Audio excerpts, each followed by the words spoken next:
Welcome to picnic study, वो YouTube channel जहाँ पे honest review, honest college review, honest batch review, honest coaching के बारे में आपको डिस्कस किया जाता है और सारे एग्जाम्स के बारे में जो आप कमेंट बॉक्स में लिखते हैं या जो डिमांडिंग टॉपिक होती है वो आप तक पहुँचाया जाता है। रिजल्ट के रिगार्डिंग और सारे डिस्कशन इस चैनल पे मिलेगा, तो चैनल को सब्सक्राइब करना ना भूलें। तो जैसे कि आपने थंबनेल में देख लिया होगा या आपको ये पता ही होगा, नीट यूजी 2025 का रिजल्ट आउट हो चुका है और उसके रिगार्डिंग अब बच्चों को क्या है, नेक्स्ट स्टेप क्या होगा रिजल्ट के बाद काउंसलिंग का। तो काउंसलिंग के related different type of counselling जो होती है, आप बहुत सारे बच्चों का मतलब मैंने यही देखा है कि उनकी पेपर का जैसे मतलब उन्होंने पेपर दिया, बहुत सारे बच्चों को ये नहीं पता है कि क्या काउंसलिंग में वो बच्चा बैठ सकता है या नहीं जिसके 200 नंबर है, क्या वो बच्चा बैठ सकता है नहीं जिसके 350 से नीचे नंबर है। तो ये सारा डिस्कशन और डिफरेंट टाइप ऑफ काउंसलिंग, ऐसी काउंसलिंग जिसके आप नाम भी नहीं जानते होंगे, और सारे काउंसलिंग का आपको कोटा वाइज बताया गया कि कितना किस में कितना रिजर्वेशन है, सब डिटेल एनालिसिस मैंने वीडियो बनाया है, तो आप चैनल पे जाके वॉच आउट कर सकते हैं। फिर आपको इस वीडियो में आपको बताएंगे हम रिक्वायर्ड डॉक्यूमेंट फॉर काउंसलिंग, जैसे कि प्रॉमिस किया था आपको उस वीडियो में कि रिक्वायर्ड डॉक्यूमेंट फॉर काउंसलिंग आएगी, तो ये आपके लिए वीडियो अपलोड हो रही है। उसके साथ एक मस्ट वॉच है, watch all the counselling list and NEET UG result analysis on our YouTube channel. Counselling की वीडियो आ चुकी है और साथ में रिजल्ट का एनालिसिस इस वीडियो में, जो कि कंप्लीट ब्रेक डाउन कर दिया रिजल्ट का, कंप्लीट कट ऑफ, क्या किस नंबर पे कितनी रैंक बन रही है, कितने बच्चे अपीयर हुए थे, सारा डिटेल कट ऑफ के रिगार्डिंग सब डिटेल की वीडियो बनाया है। तो इसे वॉच आउट करना ना भूले। केवल 8 मिनट के अंदर आपको सारा नीट 2025 यूजी का ब्रेक डाउन, तो ये देखना ना भूलें। फिर अगला, candidate must prepare the following document for the counselling process, जो कि आपने थंबनेल में देख लिया होगा, जिसके लिए आप आए हैं कि काउंसलिंग प्रोसेस का आपको कौन कौन से डॉक्यूमेंट्स अपलोड करने हैं। तो इसे आप अगर अभी से आपको पता रहेगा, आप लिस्ट बना सकते हैं, आप कहीं नोट पैड पे लिख सकते हैं कि ये कौन कौन से डॉक्यूमेंट है। आप इन्हें एक जगह अपन रखना स्टार्ट कर दीजिए, अभी से रख लीजिए, और साथ में जो डॉक्यूमेंट नहीं बनाया है उसे अप्लाई कीजिए, और कौन सा डॉक्यूमेंट नहीं बनाया है इसे आप कमेंट बॉक्स में डाल सकते हैं, हम आपकी हेल्प करवा सकते हैं कि कहाँ से ये कैसे डॉक्यूमेंट बनता है। तो सबसे पहले आपका नीट यूजी 2025 एडमिट कार्ड, तो ये आप अपना इसका आप फोटोकॉपी अपने पास रख लीजिए, क्योंकि साइड से बहुत टाइम बाद हट जाता है तो प्रॉब्लम रिगार्डिंग होती है बहुत सारे बच्चों को। फिर आपको नीट यूजी 2025 का जो आपका स्कोर कार्ड आया होगा, ये आपको दिखा रहे हैं स्कोर कार्ड, ऐसे स्कोर कार्ड जो आया होगा जिसपे आपकी रैंक, आपकी सारी वो सब्जेक्ट वाइज एनालिसिस होगा और आपकी रैंक सीआरएल सब बताया गया होगा, उन्हें आप उसका प्रिंट आउट निकाल के अपने पास अपने फाइल में रखें।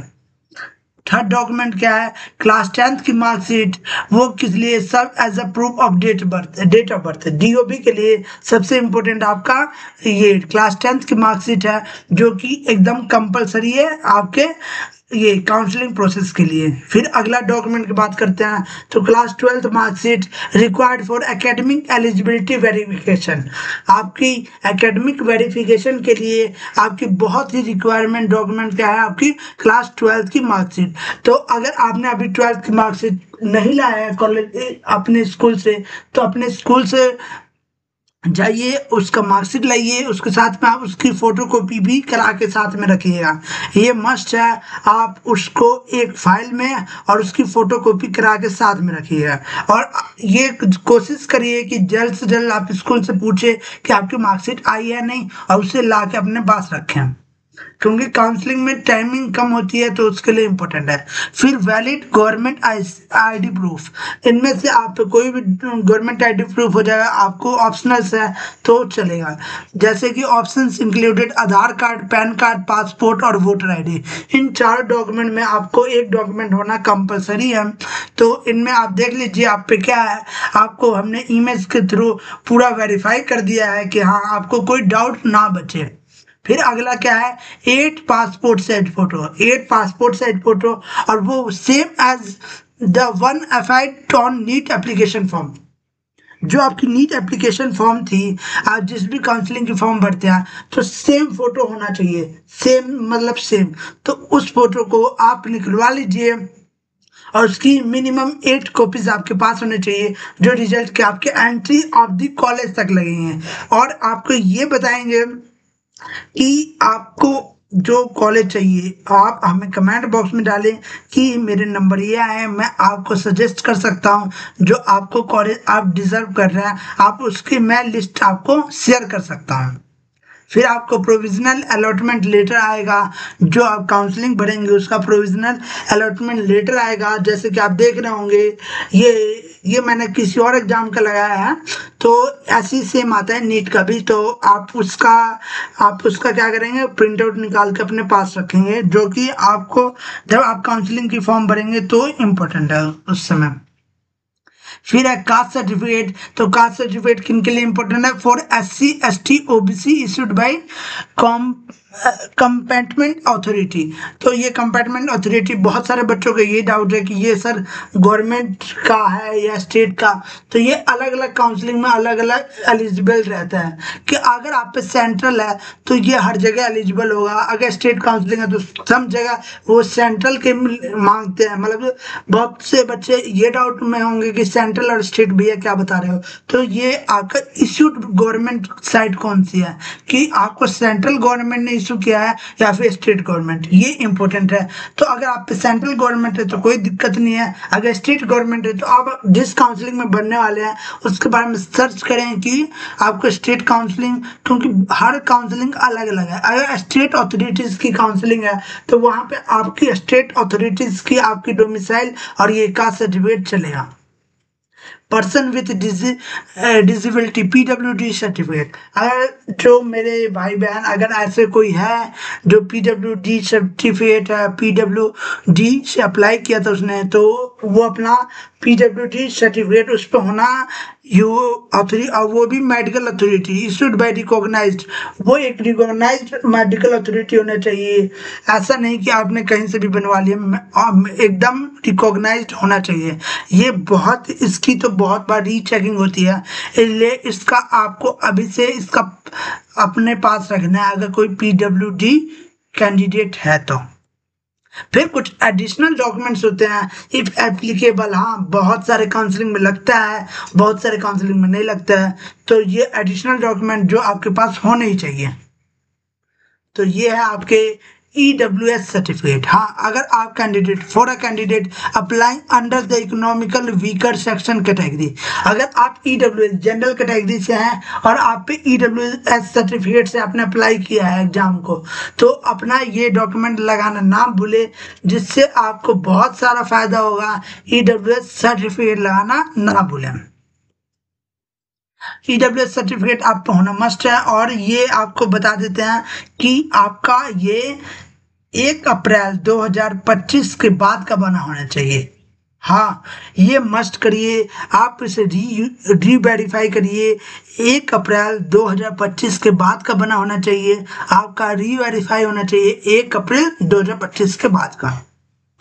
फिर क्या है, domicile certificate required for state quota counselling. State quota counselling के बारे में कंप्लीट एनालिसिस वीडियो भी बना दिया है, तो उसे आप वॉच आउट कर सकते हैं। स्टेट कोटा काउंसलिंग के लिए आप डोमिसाइल सर्टिफिकेट होना मस्ट है।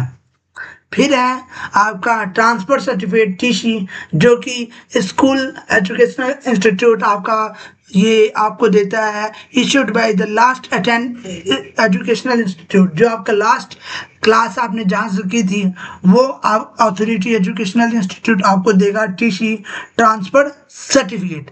उसका आप ओरिजिनल कॉपी और उसका फोटो कॉपी होना चाहिए। फिर आता है medical fitness certificate. Some state में require medical fitness certificate issued by recognised medical authority. ये जेई वाले बच्चों के लिए भी इम्पोर्टेंट है कि मेडिकल फिटनेस सर्टिफिकेट होना चाहिए उन पे। जब वो काउंसलिंग में अपीयर होते हैं तो वहाँ पे मेडिकल सर्टिफिकेट मांगता है। फिर आपको gap certificate, if there is a gap in your education a certificate applying a gap may be required. एक आपको गैप सर्टिफिकेट होना चाहिए अगर आपने एजुकेशनल फील्ड में आपने ड्रॉप लिया है या फिर अपने सपनों को ऊंचाइयां देने के लिए जो आपने ड्रॉप लिया था उसके लिए गैप सर्टिफिकेट होना मस्ट है। फिर आते हैं तो आपको ये डॉक्यूमेंट रिक्वायर्ड थे, आपको सब कंप्लीट वीडियो में बता दिया मैंने क्या क्या डॉक्यूमेंट है, क्या क्या डॉक्यूमेंट है। आप कमेंट बॉक्स में डाल सकते हैं। For any doubt you can comment और मेल अस। अगर आपको कोई पर्सनल डाउट है तो आप हमें मेल कर सकते हैं, किसी काउंसलिंग से रिलेटेड डाउट हो, या फिर हमें कमेंट बॉक्स में डालें। हर कमेंट का पिकनिक स्टडी आपको रिप्लाई देता है। और इसी के साथ कहूँगा I can do it, I can do it. तो स्टे मोटिवेटेड, स्टे काम। मिलते हैं नए वीडियो के साथ, नए रिव्यू के साथ, नई स्ट्रेटजी के साथ। तब तक आप चैनल पे बने रहें। मिलते हैं, बाय।